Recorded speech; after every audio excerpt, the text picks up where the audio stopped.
Trusted gold buyers మీరు తాకట్టు పెట్టిన బంగారాన్ని విడిపించి ఈ రోజు ఉన్న మార్కెట్ ధరకు కొనబడను.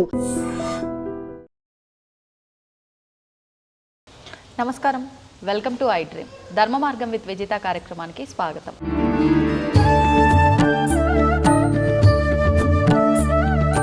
ప్రస్తుతం మనతో పాటు ఉన్నారు శ్రీ మరకత లింగేశ్వర ఆలయ ప్రధాన అర్చకులు శివసాయి ప్రసాద్ గారు. ఇప్పుడు వారితో మాట్లాడి మరిన్ని విషయాలు తెలుసుకుందాం. నమస్కారం అండి. నమస్కారం. మనకు కార్తీక మాసం ప్రారంభం అయిన తర్వాత రకరకాల విశిష్టతలు అనేది ఈ మాసం అంతా కూడా ఉంటాయండి. అంటే మొదలు అయిన రోజు నుంచి ఎండింగ్ వరకు కూడా ఒక్కొక్క రోజు ఒక్కొక్క విశేషంగానే భావిస్తూ ఉంటాము. ఒక్కసారి ఆ విశిష్టత గురించి వివరించండి. ఓం నమ శివాయ. శ్రీ గురుభ్యో నమః. శ్రీ మహాగణాధిపతయే నమః. మనకి కార్తీక మాసాన్ని మించిన మాసం లేదని పురాణాలు ఇప్పటికీ మనకి చాలా తెలుసు. చాలా పెద్దవాళ్ళు కూడా చెప్తూ ఉంటారు. అవును. మనకి విశేషం కార్తీక మాసం ఏమిటంటే మనకి దీపావళి అంటే అమావాస్య రోజు దీపావళి అయిన తర్వాత పాడ్యమి రోజు మనకి కార్తీక మాసం ప్రారంభమవుతుంది. పాడ్యమి రోజు నుంచి మనకి ఆకాశ దీపారాధన కూడా ప్రారంభమవుతుంది. ఆకాశ దీపారాధన మనకి ఎలాంటి విశిష్టమైందంటే కార్తీక దామోదరుడు అంటే విష్ణుమూర్తి కూడా ఈ కార్తీక మాసంలో విశేషంగా ఆరాధిస్తారనమాట. శివకేశులను ఆరాధించే మాసం కూడా ఒకటే, అది కార్తీక మాసం. ఇద్దరిని కలిపి ఇలాంటి అంటే మిగతా టైంలలో ఎవరి వాళ్ళు విష్ణుదేవుని విడివిడిగా పూజిస్తారు, కానీ కలిసి శివకేశులకి ఆరాధన చేసే మాసం మాత్రం కార్తీక మాసం ఒకటే. మనకి కార్తీక మాసంలో ఆకాశ దీపారాధన మనకి పితృపక్షాల అమావాస్య నాడు ఎవరైతే మన పితృదేవతలు భూలోకానికి వచ్చి మన ఆతిథ్యాన్ని స్వీకరించి వెళ్తారో వారు ఆకాశ మార్గం ద్వారా తమ మార్గానికి సన్నిధానానికి వెళుతున్న సమయంలో వాళ్ళకి ఆ యొక్క వెళ్ళే దారి చీకటిగా ఉంటుందన్నమాట. ఈ ఆకాశ దీపారాధన మనము ధ్వజస్తంభానికి వెలిగించి ఆ యొక్క ఆకాశ దీపారాధన చేయడం ద్వారా వాళ్ళకి ఒక మార్గాన్ని చూపించి వాళ్ళ యొక్క స్వర్గానికి మనము పంపించిన దారిగా మనకి పురాణాలు చెబుతున్నాయి. మనకి అంటే పూర్వకాలంలో మనము చూసుకున్నట్టయితే ఇంత టెక్నాలజీ లేదు, మనకి లైట్స్ లేవు, మనకి లాంతర్ అని అంటారు అనమాట. లాంతర్ పట్టుకొని మనము వేరే ఊరు నుంచి ఇంకో ఊరికి వెళ్ళడానికి లాంతర్ వెలుగులో వెళ్తాం కదా. అలా మన పూర్వీకులు వాళ్ళ స్వర్గానికి వెళ్ళే మార్గాన్ని ఆకాశ దీపారాధనగా మనకి పంపించడం జరుగుతుంది. అంటే మనకి తర్వాత నెక్స్ట్ వచ్చేది శుక్లపక్ష విధియ నాడు భగిని హస్త భోజనం అని, అది అక్క చెల్లెలకి అలాగే అక్క తమ్ముడికి అన్నా చెల్లికి విశేషమైనటువంటి అదొక రోజు అనమాట. దీన్ని యమద్వితీయ అని కూడా అంటారండి. అంటే యమద్వితీయ అంటే మనకి యమధర్మరాజు యొక్క చెల్లి యమున అడుగుతుందన్నమాట, అన్నయ్య నీకు ఎంత పని ఉన్నా సరే బడులను పంపించి నా ఇంటికి భోజనానికి రా అన్నయ్య అని పిలుస్తుంది. యమధర్మరాజు కూడా తప్పకుండా అని చెప్పి కార్తీక మాసంలో శుక్లపక్ష విధియ నాడు యమున ఇంటికి వెళ్తాడనమాట.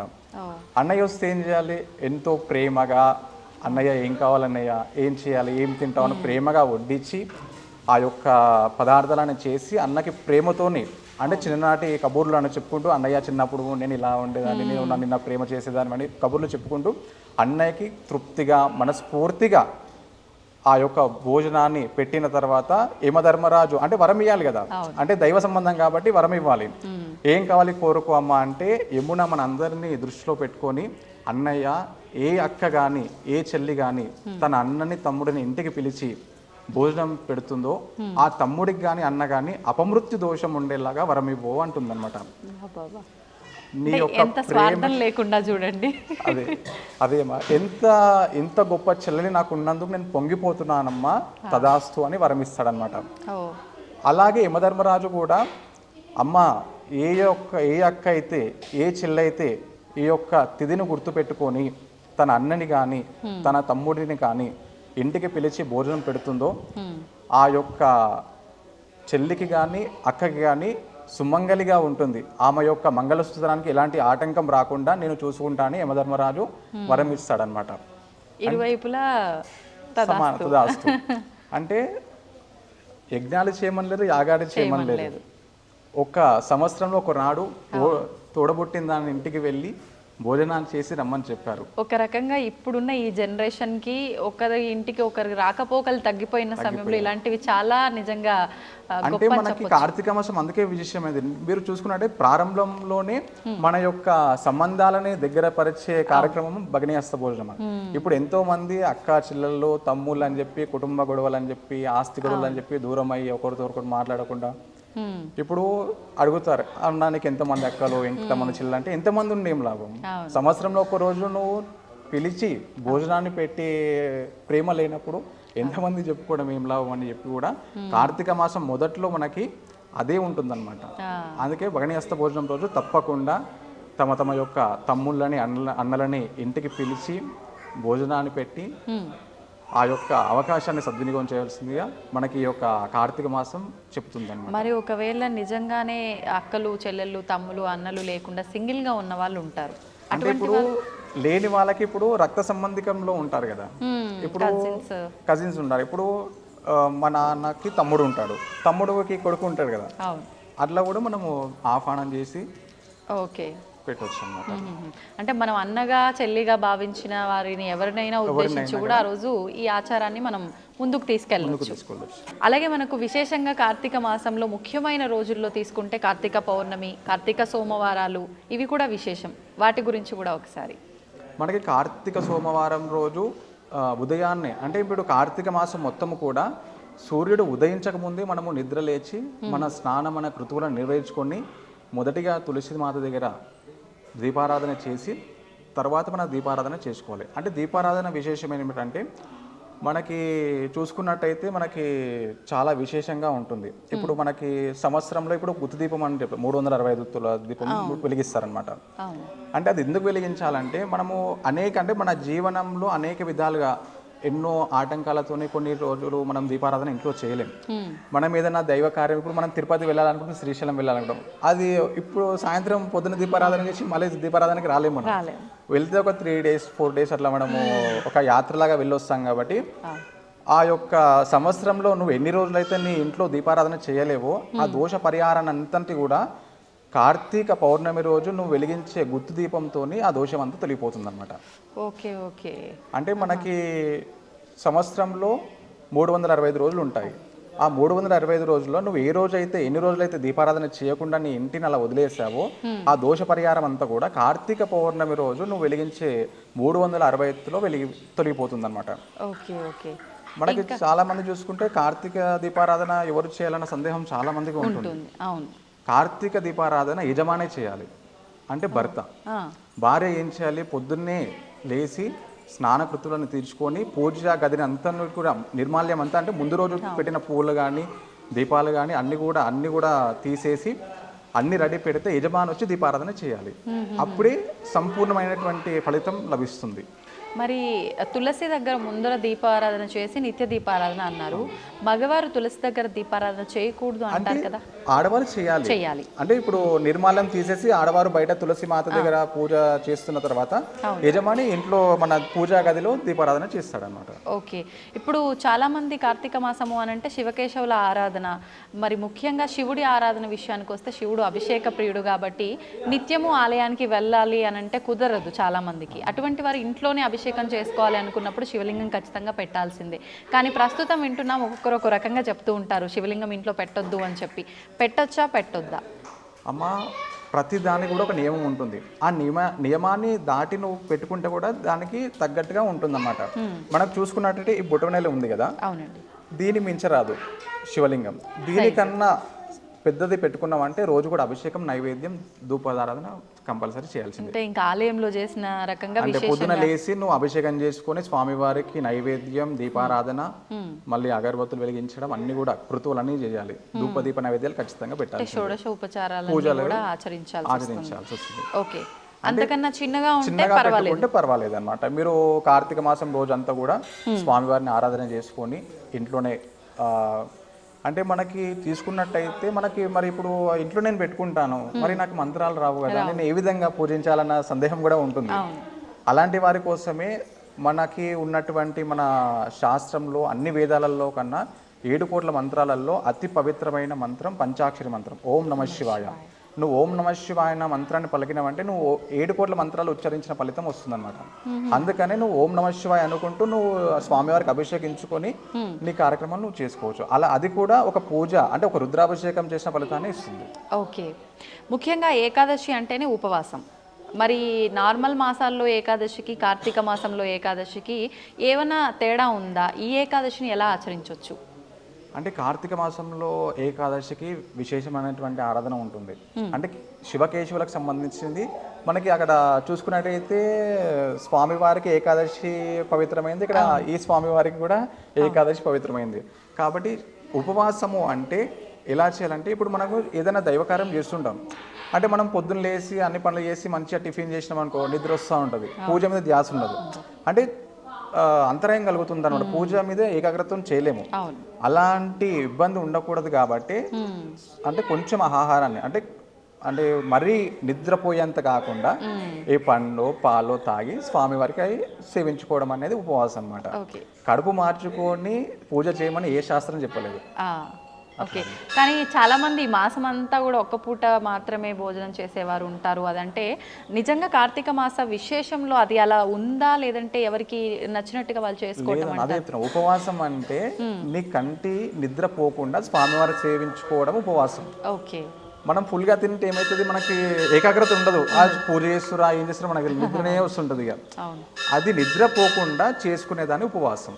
ఓకే ఓకే, అంతే. మనము పాలు తాగొచ్చు, పండ్లు తినొచ్చు, అంటే విపరీతంగా తినే అని కాదు, కొద్దిగా. అంటే నీ శక్తి, నువ్వు స్వామివారిని సేవించాలని నీకు శక్తి ఉండాలి కదా లోపల ముందు. ఇప్పుడు నీకు ఆ పొద్దంతా ఉపవాసం ఉంటావు, రాత్రి ఆయనకి కరెక్ట్ టైంలో, ఇప్పుడు ప్రదోష కాలంలో విశేషం మన కార్తీక మాసంలో స్వామివారికి, ఆ టైంలో నీకు నిద్ర వస్తూ ఉంటుంది, ఏకాగ్రత పోతూ ఉంటుంది, అట్లా ఉంటుంది. అలా లేకుండా మంచిగా నీట్గా అంటే కొంచెం ఆహారం తీసుకొని, మరీ ఎక్కువ కాకుండా తీసుకొని స్వామివారిని ఆరాధన చేసుకోండి కార్తీక మాసంలో అని చెప్తుంటారు అనమాట. ఓకే, ఇంకా అంటే కార్తీక పౌర్ణమి రోజు కూడా చాలామంది కొంచెం విశేషంగా ఆరాధిస్తూ ఉంటారు. ఇందాక మీరు చెప్పినట్టు 365 ఒత్తులతో పాటు కొంతమంది పిండి దీపాలు అని, ఉసిరికాయ దీపాలని. ఒక రకంగా చెప్పాలంటే ఉసిరికాయని, ఉసిరి చెట్టుని విష్ణుమూర్తి స్వరూపంగా భావిస్తారు.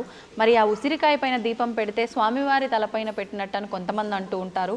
లేదు, ఉసిరికాయ మీద దీపం పెడితే స్వామివారికి ప్రీతికరం అని కొంతమంది అంటుంటారు. అసలు వాస్తవం ఏంటండి? మనకు చూసుకున్నట్టయితే కొన్ని దీపారాధన చేయడం వల్ల విశేషమైనటువంటి ఫలితాన్ని వస్తుందన్నమాట. మనము ఉసిరి చెట్టుని దైవంగా భావిస్తుంటాం, తులసి చెట్టుని కూడా మనం దైవంగా భావిస్తుంటాం.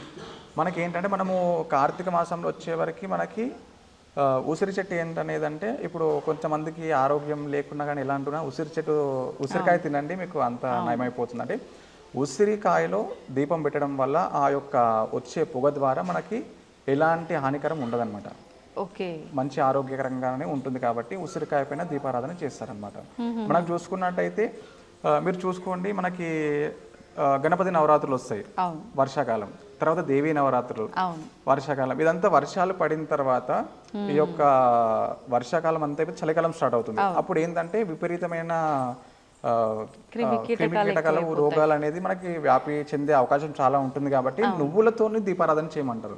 అంటే నువ్వులతోని దీపారాధన చేస్తే అందులో ఉన్న ఆ పొగకి అనేటివి చెడు క్రిమికీటలు అనేటివి చనిపోయి మనకి ఎలాంటి హాని కలగకుండా ఉంటుంది.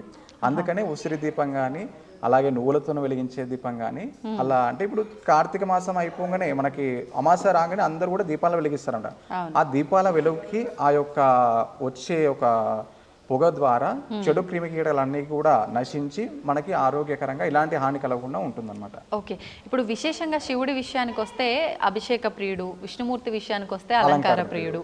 మరి శివుడి విషయంలో ఒక్కొక్క ద్రవ్యంతో అభిషేకం చేస్తే ఒక్కొక్క విశేషమైన ఫలితం అంటూ ఉంటారు. అలా కొన్ని ప్రత్యేకమైన ఫలితాలు ఏమైనా వివరించగలుగుతారా? మనకి ఎప్పుడన్నా సరే ఆరోగ్యపరంగా చాలా మందికి ఇప్పుడు ఉన్న కలియుగంలో అందరికీ ఆరోగ్య సమస్యలు ఎక్కువ ఉంటాయి. మనకి స్వామివారికి చెరుకు రసంతో కానీ, ద్రాక్ష రసంతో కానీ, ఖర్జూర రసంతో కానీ అభిషేకించుకుంటే మనకి ఆరోగ్యం సంపూర్ణంగా ఉంటుందన్నమాట. అలాగే మనకి ధనప్రాప్తి కోసం కానీ, లేకుంటే ఏదైనా అనుకున్న కార్యసిద్ధి కోసం కానీ స్వామివారికి జలాభిషేకం, అలాగే కొబ్బరి నీళ్ళతో అభిషేకం, స్వర్ణాభిషేకం అంటే బంగారం నీళ్ళలో వేసి స్వామివారికి అభిషేకించుకుంటే విశేష ఫలితం ఉంటుందన్నమాట. అంటే దీనివల్ల ఏం ఫలితం? అంటే మనకి ఆరోగ్యము సరిగ్గా ఉంటుంది, ఎలాంటి ఆరోగ్యము చెడు ఆరోగ్యం రాకుండా, దుష్ట ప్రభావం మన మీద ఉండకుండా నివారిస్తుంది అన్నమాట. ఓకే ఓకే, అంటే ఇప్పుడు ఉన్న కలియుగంలో అంత దుష్టశక్తి అవును. అట్లా అంటే ఎక్కువైపోతుంది ఒక రకంగా మూఢనమ్మకాలను కొట్టి పారేస్తున్నప్పటికీ అలాంటివి కూడా ఎక్కువగా చూస్తున్న రోజులు కాబట్టి అలాంటివి చేసుకోవడం వల్ల ఫలితం ఉంటుంది. మనకి చూసుకున్నట్టయితే మనకి ఇప్పుడున్న కలియుగంలో చాలా మందికి చాలా పట్టింపులు ఎక్కువైపోయాయి అన్నమాట. అవును. ఒకప్పుడు అంటే ఇప్పుడు నార్మల్ డెలివరీస్ ఇప్పుడు పర్టికులర్గా దాన్ని కూడా ముహూర్తం చూసుకొని ముహూర్తం అయితే ఎలాంటి దోషాలు ఉన్నాయి మీరు ఈ టైంకే చేయండి అని చెప్పి డాక్టర్లను కూడా వాళ్ళు డిమాండ్ చేయడం జరుగుతుంది. కానీ అది కరెక్ట్ పద్ధతి అంటారా? పద్ధతి కాదు. ఒకవేళ నార్మల్ డెలివరీ కాలేదంటే అది ఒక ఆప్షన్ అంతే. ఇప్పుడు మనకి చూసుకున్నట్టయితే డెలివరీ అయినప్పుడు శిశువు జన్మించినప్పుడు కొంతమందికి పేగు బెడలు వేసుకొని పుడతారు, కొంతమందికి మంచి నక్షత్రంలో పుట్టకుంటే దోష పరిహారాలు ఉంటాయి. ఎలాంటి దోషానికైనా సరే రుద్రాభిషేకం చేసుకోమని చెప్తారు. అంటే నువ్వు రుద్రాభిషేకం చేసుకుంటే సకల దోషాలు నివారణం. అందుకనే విశేషంగా కార్తీక మాసంలో అభిషేకాలు స్వామివారికి ఇంకా ప్రీతికరమైన రోజు కాబట్టి ఎలాంటి దోష పరిహారాలు ఉన్నా కానీ స్వామివారికి అభిషేకం చేసుకుంటే అన్ని కూడా తొలగిపోతాయి. మనకి ఇంకోటి ఏంటంటే మనకి విశేషంగా అమావాస్య ముందు త్రయోదశి, పౌర్ణమికి ముందు త్రయోదశి వస్తుంది. త్రయోదశి నాడు నందీశ్వర స్వామికి అభిషేకం జరుగుతుంది అనమాట.